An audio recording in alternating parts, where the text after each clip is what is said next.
Social మీడియాలో ఉన్నటువంటి cadre ఎట్లా ఉన్నది. ఇన్ని కుట్రలు ఛేదించి రాష్ట్రాన్ని తెచ్చిన కేసీఆర్ కి చుట్టూ ఎవరిని ఉంచుకోవాలో తెలియదు అంటారా?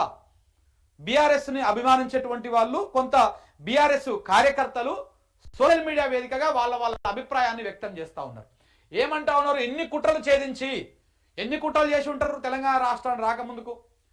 తెలంగాణ రాష్ట్రం రాకముందుకు ఈ పార్టీని భూస్థాపితం చేయడం కోసం, కేసీఆర్ ని రాజకీయంగా అనగదొక్కడం కోసం ఎన్ని రకాల కుట్రలు ఛేదించి ఉంటారు, ఎన్ని రకాల కుట్రలు చేసి ఉంటారు.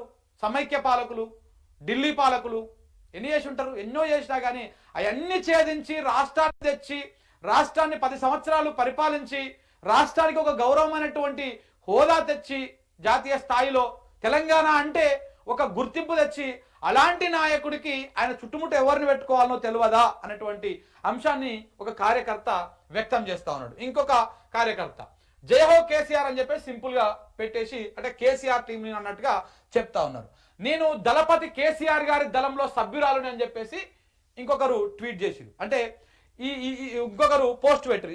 ఇవన్నీ కూడా కవిత గారికి వ్యతిరేకంగానే అనుకోవచ్చు. ఇవన్నీ అంటే కవిత చేసేటువంటి వ్యాఖ్యలకు వ్యతిరేకంగానే అనుకోవచ్చు. నేను దళపతి కేసీఆర్ గారి దళంలో సభ్యురాలని అని చెప్పేసి చెప్తా ఉన్నారు. ఇంకొకరు లెటర్ ఇష్యూ, ఇక్కడ ఇంకొకరు బీఆర్ఎస్ పార్టీని అభిమానించే వాళ్ళు కావచ్చు, కార్యకర్తలు కావచ్చు, లెటర్ ఇష్యూ క్లియర్ చేసినట్టు రాబోయే నెల రోజుల్లో అన్ని క్లియర్ చేస్తే మేము మా పని క్లారిటీతో చేసుకుంటాం.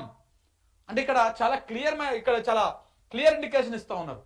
ఎట్లయితే లేఖ మీద మీరు ఒక క్లారిటీ ఇచ్చిర్రో, లేఖ నేనే రాసినా అని, ఈ లేఖని ఎవరో రిలీజ్ చేసిరని, నేనే రాసినా అని చెప్పేసి ఎట్లయితే ఇచ్చిర్రో, అలాగే వచ్చే నెల రోజులల్లా మీరు కూడా అన్ని క్లియర్ చేస్తే మా పని మేము క్లారిటీతో చేసుకుంటాము.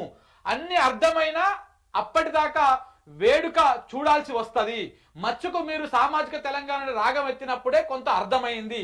ఇక ముసుగులో గుద్దులాటలా కాకుండా తొందరగా పూర్తిగా క్లారిటీ ఇచ్చేస్తే ఓ పని అయిపోద్ది అని చెప్పేసి మరొక బీఆర్ఎస్ అభిమాని కావచ్చు, లేకపోతే కేసీఆర్ గారి అభిమాని కావచ్చు పెట్టినటువంటి పోస్ట్ ఇది. అది ఈ పోస్ట్ వెనకాల కూడా చాలా అర్థం ఉన్నది.